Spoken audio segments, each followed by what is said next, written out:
जियो, आप लोगों का एक सवाल आया है।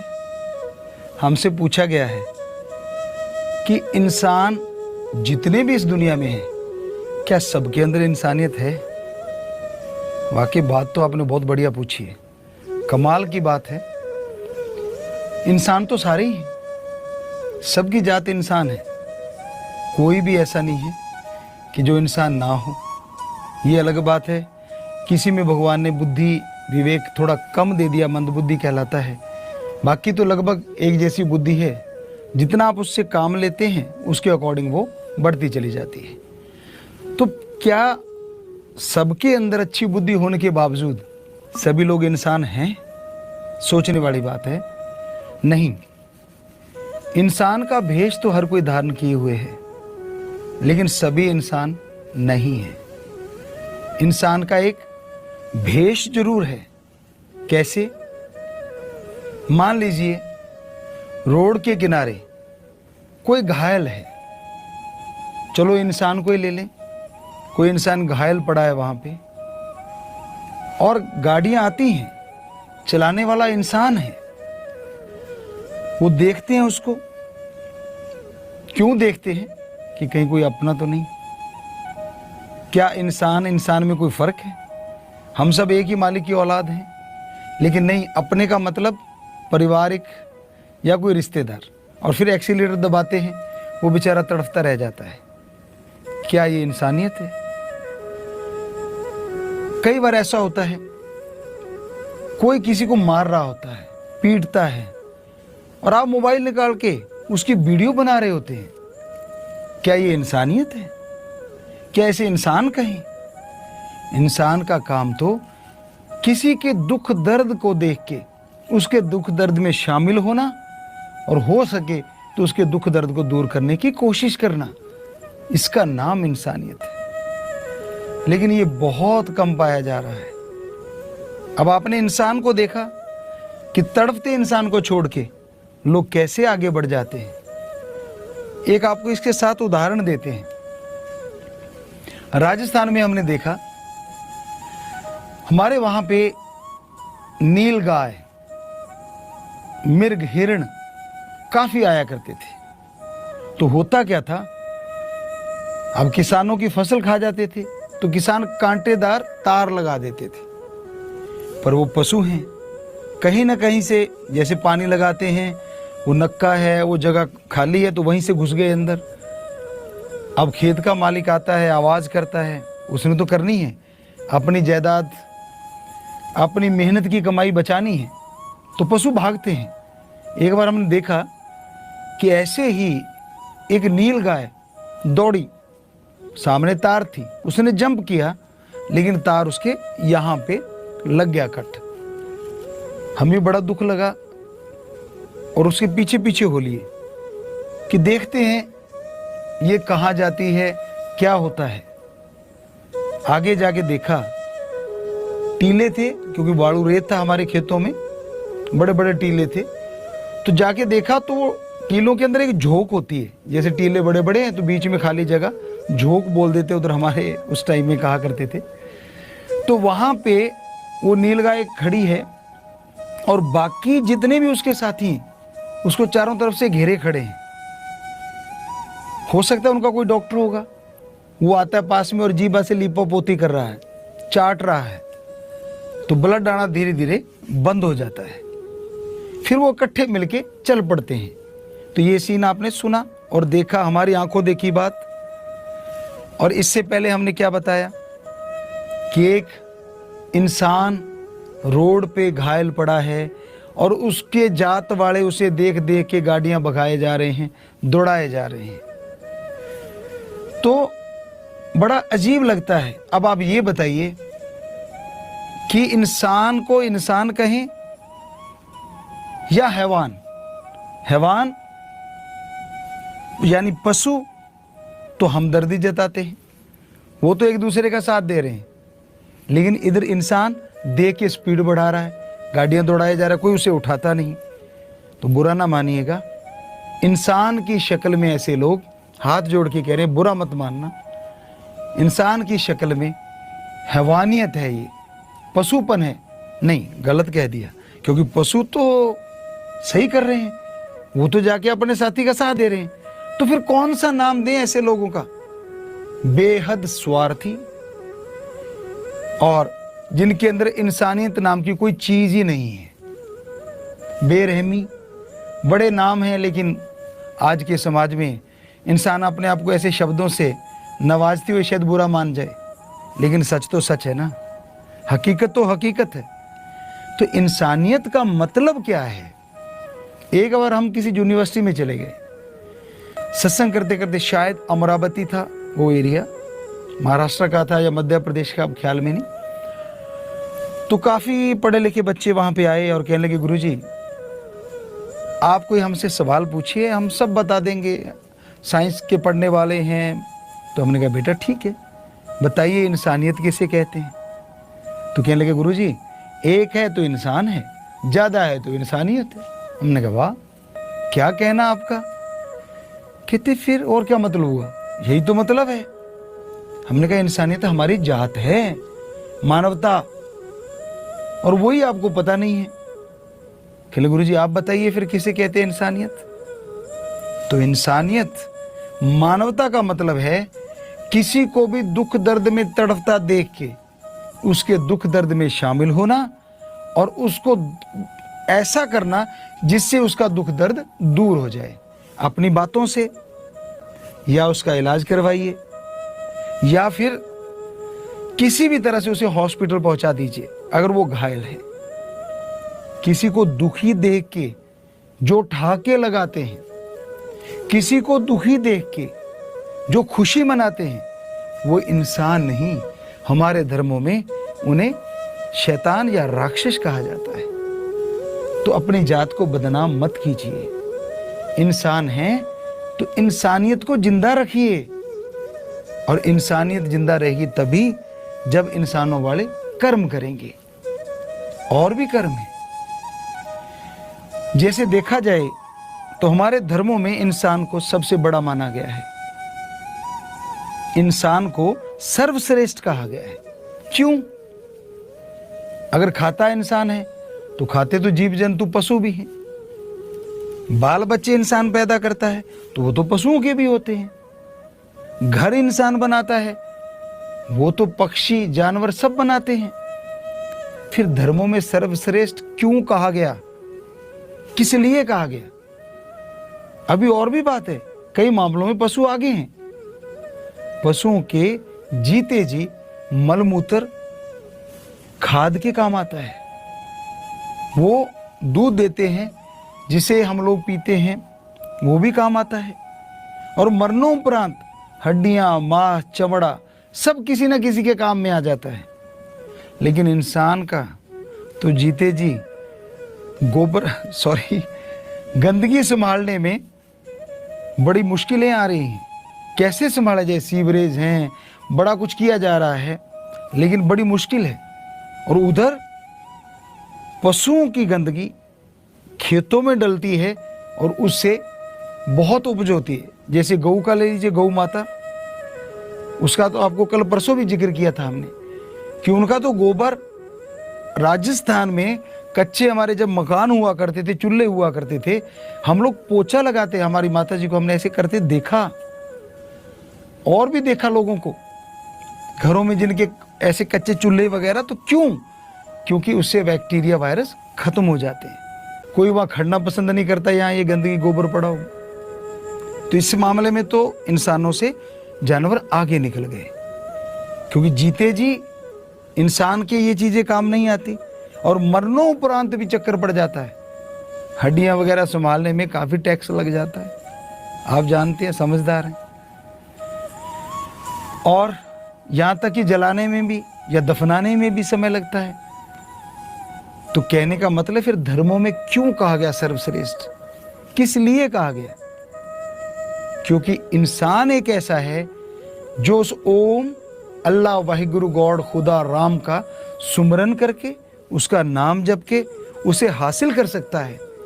जबकि पशु परिंदे चाहते हुए भी दोनों जहां के मालिक ओम, राम, अल्लाह, वाहिगुरु, गॉड को नहीं देख सकते। ये एक ऐसा कार्य है जो इंसान को इंसानियत की बुलंदियों पे ले जाता है। तो ये कर्म भी जरूर कीजिए। बहुत सी साध संगत सेवादार ये सवाल पूछते हैं, कहते हैं कि गुरुजी आप बहुत पतले हो गए हैं, काफ़ी वजन कम कर लिया है, तो आपका रूटीन क्या है दिन का, दिनचर्या कैसी है? तो यहाँ भी वैसा ही रूटीन है, वहाँ पे भी हम वैसा ही रूटीन रखते थे। अंदर वहाँ जगह है, एक्सरसाइज वगैरह कर लेते थे, घूमा करते थे, भागा करते थे, और अपना वज़न हमने अपने हिसाब से काफ़ी कम कर लिया है। ये वज़न वो है जब 1990 में बेपुरा जी ने हमें बुलाया था, लगभग उसके आसपास का वज़न है। क्योंकि वहाँ पे हम सुबह के टाइम में लगभग 6-7 किलोमीटर भागते, पहले 12, 13, 15 किलोमीटर भागते रहे। लेकिन जब वो पेट में थोड़ी परेशानी आ गई थी, प्रॉब्लम आ गई थी, तो उसके बाद थोड़ा कम कर दिया, 6-7 किलोमीटर सुबह और 2-3 किलोमीटर शाम को, तो 10 किलोमीटर। साथ में अगर वहाँ खेलने वाले बच्चे हैं, गेम खेल लेते हैं तो खेल लेते हैं, टाइम मिल जाता है, और एक्सरसाइज योगा वगैरह कर लेते हैं। तो उससे ये वज़न काफ़ी कम किया हमने। उसका कारण भी यही रहा कि उससे बड़ा अच्छा लगा कि पहले की तरह फिटनेस आ गई, पहले की तरह महसूस होने लगा। बेपुरा जी का रहमो करम, शास्त्र नाम शाह मस्तान दाता जी ने ऐसा रहमो करम किया कि अब पूरी बॉडी फिट है। बिल्कुल वैसा ही फील होता है जब हम आए थे। उस समय हम गेम खेला करते थे, बहुत सारे गेम खेलते थे, जैसे वॉलीबॉल है, कबड्डी है, क्रिकेट है, इसके टूर्नामेंटों पे जाया करते थे हम लोग। तो आज बिल्कुल वैसा ही फील हो रहा है। तो ये परमपिता शास्त्र नाम शाह मस्तान की रहमत है, ओम हरि राम जी की रहमत है, उनकी कृपा दृष्टि है, तभी ये संभव हो पाया। बाकी दिनचर्या ये है कि सुबह हम जल्दी उठते हैं लगभग 3 बजे, और उसके बाद परमपिता परमात्मा से लिप जोड़ते हैं, समाधि में बैठते हैं, राम नाम का जाप होता है, चर्चा करते रहते हैं आपकी परेशानियों की कि हे मेरे राम, हे मेरे शाह सतनाम, हे मेरे मस्तान। साथ संगत पूरे वर्ल्ड के बच्चे, किसी को भी कोई परेशानी ना आए। उसके बाद जब समय बाहर जाने का होता है, उस समय हम बाहर जाते हैं, और वहाँ पे फिर घूमने का, एक्सरसाइज करने का जो भी टाइम मिलता है, या खेतीबाड़ी का, तो वो कार्य करते रहते हैं। क्योंकि हमें शौक़ है, आप जानते हो, आश्रम में भी हम यही चीज़ें किया करते थे। बहुत पहले करते थे, बाद में तो ऐसा नहीं कर पाए। लेकिन आप जानते हो, आपके साथ खेतों में वो कसौला कहते थे, उठा के कसिया कह लें, कस्सी कह लें, फावड़ा कह लें, तो वो उठा के आप लोगों के साथ भी हमने कितनी देर काम करते रहते थे, पसीने से लथपथ हो जाते थे। बहुत से गेम खेला करते थे, आप लोग जानते हो। तो अब भी वही शौक़ है, वैसा ही कि अपने सतगुरु यार ओम शाह सतनाम शाह मस्तान से लिप जोड़े रखना, ओम हरि अल्लाह वाहिगुरु गौड़ खुदा रब की गीत गाते रहना। और प्यारी साथ संगत जियो, वहाँ हम लिखते रहते हैं, भजन लिखते रहते हैं। काफ़ी भजन हमने लगभग 600-700 के करीब लिख दिए होंगे।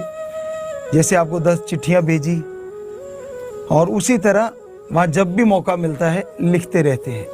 समय ही समय है, क्योंकि और तो काम वहाँ होता नहीं।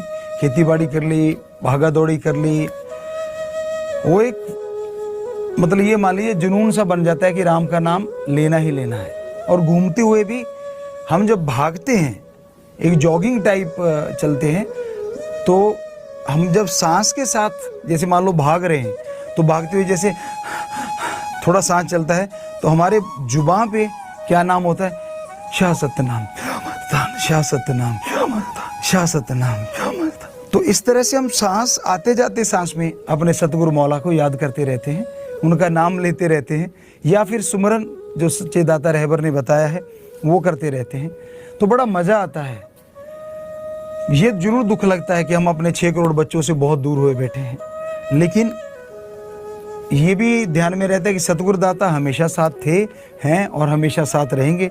हमारे बच्चों के भी साथ हैं, कभी भी उनसे दूर नहीं हुए एक पल के लिए भी, और ना अब दूर हैं, ना वो हमसे दूर हुए। हमारे तो उन्होंने खुद वचन किए थे, हम थे, हम हैं और हम ही रहेंगे, तो वो हम में हैं। तो इस तरह दिनचर्या चलती है। फिर जब खाना आता है, वहाँ समय होता है खाना आने का, वो नियम है वहाँ, तो उस नियमानुसार जो खाना आता है वो खाना ले लेते हैं। फिर दोपहर का खाना जब भी सुबह आता है एक टाइम में, तो उसको दोपहर में भी रखा जाता है, उसको भी खा लेते हैं, लेकिन बहुत कम मात्रा में। वहाँ जो दाल या सब्जी जो भी आती है उसको हम ज़्यादा मात्रा में ले लेते हैं। और कैंटीन है, वहाँ कैंटीनों पे जाते हैं सारे लोग, तो उसमें अगर कभी खीरा मिल जाता है, कभी कभार टमाटर आता है, ऐसा कुछ ना कुछ मिलता है तो वो ले लेते हैं, या कोई फ्रूट आ जाता है वो ले लेते हैं। तो कहने का मतलब फैट वाली चीज़ें हम बहुत कम लेते हैं। हाँ, दाल है वहाँ आती है रूटीन में, सब्जी आती है जो भी, तो उसको ज़्यादा मात्रा में लेते हैं। तो आप भी अगर पतला होना चाहते हैं तो एक तो जॉगिंग कीजिए, एक होता है कि नॉर्मली घूमना, हम जो करते थे वो जॉगिंग प्लस दौड़ना। तो बेपरवाह जी के जन्मदिन वाले दिन आपको बताएं हमने 25 किलोमीटर किया था। हमारे दिल में था कि आज 25 जनवरी है सतगुरुदाता रहबर की, तो सुबह हम 4 बजे से, क्योंकि अंदर जगह थोड़ी होती है लेकिन थोड़ी जगह में ही घूमते रहे। फिर जैसे बाहर का टाइम होता है तो फिर बाहर गए, फिर वहाँ घूमना शुरू किया, भागना शुरू किया। तो कुल मिला के हमने वो नाप रखी है जगह कदमों से कि लगभग 4 राउंड या 5 राउंड में एरिया है, तो उसमें किलोमीटर हो जाता है। तो उसके हिसाब से हम आइडिया लगाते हैं कि हाँ अब 25 किलोमीटर हो गया सुबह शाम को मिला के। तो इस तरह 13-15 किलोमीटर, और जो अगर खेलने वाले बच्चे वो होते हैं जो वहाँ वो तैयार हो जाते हैं तो उनके साथ गेम खेल लेते हैं। तो इस तरह से हमने अपना वजन अपने कंट्रोल में किया है। हमें जो लगा, अगर आप भी यही चीज़ अपनाना चाहते हैं, जो मोटापा है बहुत रोगों का घर है, तो आप ज़रूर ये ध्यान रखें कि जो फैट वाली चीज़ें हैं वो कम खाएं। एक्सरसाइज ज़रूर कीजिए, तेज़ चलें, पहले 10 मिनट तो ऐसा होना चाहिए, 5 मिनट आराम से चलिए, अगले 5 मिनट तेज़ चलिए, और फिर जॉगिंग या भागना शुरू कीजिए। एडी पहले टिके तो अच्छा है भागते टाइम, और चलते टाइम तो जैसा आपकी चाल है कोई कुछ कह नहीं सकता। तो इस तरह से आप लगातार आगे बढ़ते जाएं तो यकीन मानिए वजन कम होगा। हमारा मुंह जब चलता है ना खाने के लिए, तो कुछ देर के लिए चलता है, उसके बाद थकावट आनी शुरू हो जाती है। तो हो सके तो खाने से पहले सलाद वगैरह जैसा भी आपको, आप तो कोई भी ले सकते हैं, हमें तो जैसा वहाँ उपलब्ध कैंटीन पे होता है वही चीज़ें लेते हैं, लेकिन आप तो कोई भी सलाद ले सकते हैं। तो उस सलाद को चबा चबा के खाइए, तो उससे मोटापा नहीं आएगा। हरी सब्जियां लीजिए शाम को, दिन में दाल वगैरह जो भी है। तो एक बैलेंस डाइट बनाएं, डाइट खाना छोड़ के वजन मत कम कीजिए, उससे आपको कमजोरी आएगी, वीकनेस आएगी। खाना खाइए, प्रोटीन हो उसमें, अगर आप पॉसिबल हो वो चीज़ें लीजिए। दालों में प्रोटीन होता है, चने की दाल है, मूंग की दाल है, मैसूर की दाल है, राजमा है, और यहाँ तक कि सोयाबीन है, उसमें तो बहुत ही ज़्यादा होता है। तो वो चीज़ें लीजिए आप, और साथ में सलाद, और जो भी फ्रूट उपलब्ध हो, आपके तो कोई भी हो सकता है, लेकिन हम लोग तो जो भी उपलब्ध होता था उसको करते चले जाते थे, लेते थे जितना कि ले पाते थे। और फिर एक्सरसाइज, सबसे बड़ा योगदान है इसमें एक्सरसाइज का, एक्सरसाइज के बिना नहीं। और खाना छोड़ के जो हमारे बेटे बेटियां वजन कम करते हैं वो गलत है, वो सही नहीं है। तो उससे शरीर में कमजोरी आ सकती है, आपके चेहरे की रौनक उड़ जाएगी। तो बहुत बच्चों ने जो सेवादार आते रहे, क्योंकि यहाँ सेवा करते हैं, रूटीन चेंज होती है उनकी, थोड़े बच्चे जो भी देखते हैं तो वो यही कहते हैं कि गुरुजी हद हो गई, हम देख के दंग हैं कि इतना वजन कम कैसे हो गया। तो ये एक आपको थोड़ा सी चीज़ बताई, बाकी बातें फिर बताएंगे, सारी एकदम ना बताएं तो अच्छा, टाइम ज़्यादा हो चला है। तो आप हमेशा तैयार रहिए बातें सुनने के लिए, आप हमसे पूछते रहिए, आपके सवाल आते हैं। उसी दिन तो नहीं बता पाते क्योंकि दूर होता है थोड़ा, जो कैमरा है या यूँ कह लीजिए मोबाइल है, तो अगले दिन आपके सवालों का जवाब ज़रूर बताया करेंगे, आपसे गुजारिश है। और बाकी आपको जैसे जैसे सेवादार प्रबंधक सज्जन बताते रहेंगे वैसे वैसे प्रोग्राम चलते रहेंगे। तो आप ध्यान दीजिएगा, अपनी सेहत का ख्याल रखें। सेहत अगर अच्छी है तो सारा संसार अच्छा लगता है, सेहत अच्छी है तो परिवार वाले बड़ा आदर सत्कार करते हैं।